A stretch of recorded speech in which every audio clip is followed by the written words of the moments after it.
Okay, today we're going to go over how to graph standard form equations and linear equations using our x and y intercepts. All right, so what we have on the board right now is we have an equation in standard form. We know it's standard form because we have our x and our y on the left side. We have a constant on the right side. I had two variables, my x and my y. I had coefficients in front of them. Your coefficients will always be integers. They won't necessarily be fractions.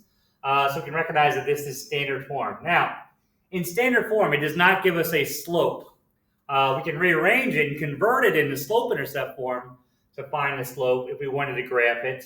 However, there's a faster way to graph it directly from it being in standard form.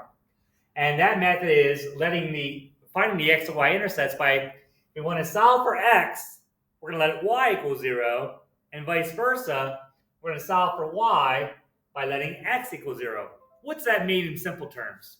All right, so in simple terms, all we're going to do is we're going to take this term right here, the 3x. We're going to set that equal to the answer, 12. How do we get rid of the y? We let it equal 0. 4 times 0 is 0, so we can eliminate it.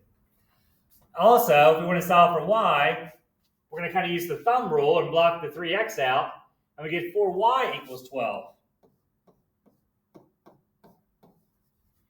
What happened to the x? We let it equal 0.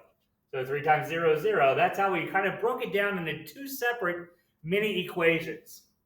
Now all we have to do is solve the little one-step equations.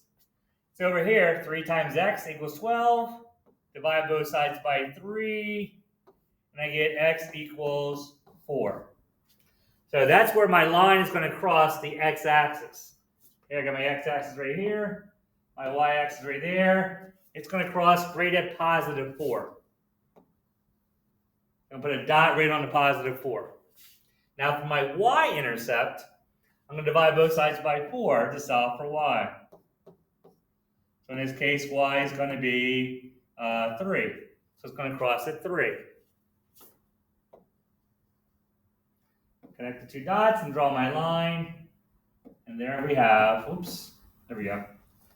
Go away, there we go. Anyway, there we have our line. We've actually graphed the line. We want to check and make sure the slope's okay. You can always convert that into slope-intercept form. All right, let's do another one. There we go. It finally disappeared. Let's do it in red. Let's do negative 5x plus 7y equals 35. All right, same thing applies. I'm going to take my x term, set that equal to the answer. So negative 5x equals 35. Then I'm going to take my y term, 7y, and set that equal to the answer.